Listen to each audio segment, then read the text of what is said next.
Hello students, Bangla study with Chitra YouTube চ্যানেলে তোমাদের সকলকেই স্বাগত জানাই। আজকে চলে এলাম নতুন আর একটা নোটসের ভিডিও নিয়ে। তো প্রথম থেকে শেষ পর্যন্ত সঙ্গে থাকো। আর নোটসটা যদি তোমাদের ভালো লাগে তাহলে অবশ্যই লাইক কমেন্ট সাবস্ক্রাইব করে দিও আমাদের চ্যানেলটা।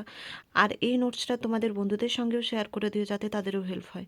এবং এর পরবর্তীতে তোমাদের আর কী নোটস লাগবে সেটাও আমাকে কমেন্ট করে জানিয়ে দিও। তো চলো বেশি দেরি না করে শুরু করা যাক। আজকে আমাদের আলোচনার বিষয় ক্লাস 12-এর 4th সেমিস্টারের জন্য একটি খুবই গুরুত্বপূর্ণ প্রশ্ন। নানা রঙের দিন একাঙ্ক নাটক হিসেবে কতখানি সার্থকতা লাভ করেছে। দেখো, উত্তর শুরু করবে এইভাবে। নাট্য সাহিত্য মানব জীবনের গতিশীল রূপকে মঞ্চের সীমিত পরিসরে জীবন্ত করে তোলে।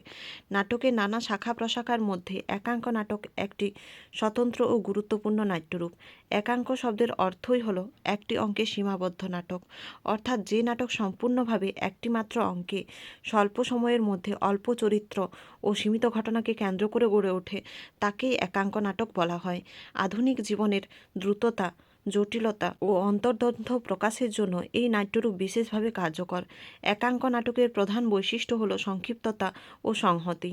এখানে দীর্ঘ কাহিনীর বিস্তার নেই বহু দৃশ্য বা উপকাহিনীর জটিলতা, বরং একটি নির্দিষ্ট মুহূর্ত, একটি সংকট বা একটি মানসিক টানাপোড়েনকে কেন্দ্র করে নাটকের সমগ্র বিন্যাস নির্মিত হয়।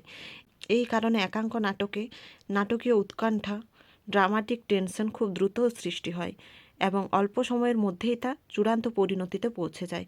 ফলে দর্শক বা নাটকের মনোযোগ শুরু থেকে শেষ পর্যন্ত নিবিড়ভাবে আকৃষ্ট থাকে। নিম্নে এই নানা রঙের দিন নাটকটি একাঙ্ক নাটক হিসেবে কতখানি সার্থক তা আলোচনা করা হলো। দেখো, 1 নাম্বার পয়েন্ট, একাঙ্ক কাঠামোর প্রয়োগ ও ঘটনার সীমাবদ্ধতা। নাটকটি সম্পূর্ণভাবে একটি রাতের কয়েক ঘন্টার মধ্যে সীমাবদ্ধ।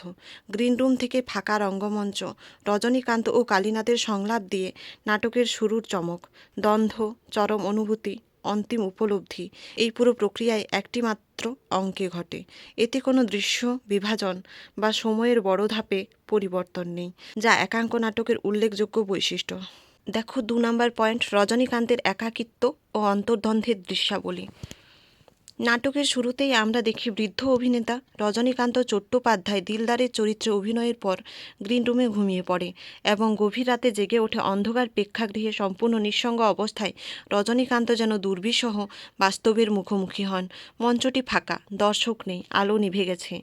এই ঘটনার সঙ্গে সঙ্গে তার অন্তর্দ্বন্দ্ব উঠে আসে। পুরনো খ্যাতি ও বর্তমান নিঃসঙ্গতা, শিল্প ও সমাজ জীবনের তুলনা, প্রেম ও নাটকের অগ্রাধিকার, এই একাকিত্ব ও অন্তর্জীবনের দ্বন্দ্বই নাট্য উৎকণ্ঠা তৈরি করে, যা একাঙ্ক নাটকের অন্যতম বৈশিষ্ট্য। দেখো, 3 নাম্বার পয়েন্ট, অতীত স্মৃতি ও ফ্ল্যাশব্যাক।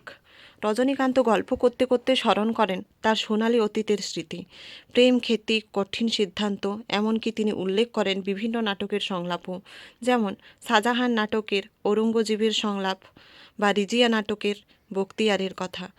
অতীতের গুরুত্বপূর্ণ সিদ্ধান্ত, এখানে যেমন অ্যাড করবে তোমরা, পুলিশ ইন্সপেক্টরের চাকরি ছেড়ে থিয়েটারে প্রবেশের সিদ্ধান্ত, একজন ধনী মেয়ের সঙ্গে প্রেম ও বিয়ের ব্যর্থতা, মঞ্চে খ্যাতি আর বাস্তবে অসম্মান, এগুলোই তার জীবনে নানা রঙের দিনগুলো। আর এই স্মৃতিচারণ একাঙ্ক নাটককে গভীর করে তোলে।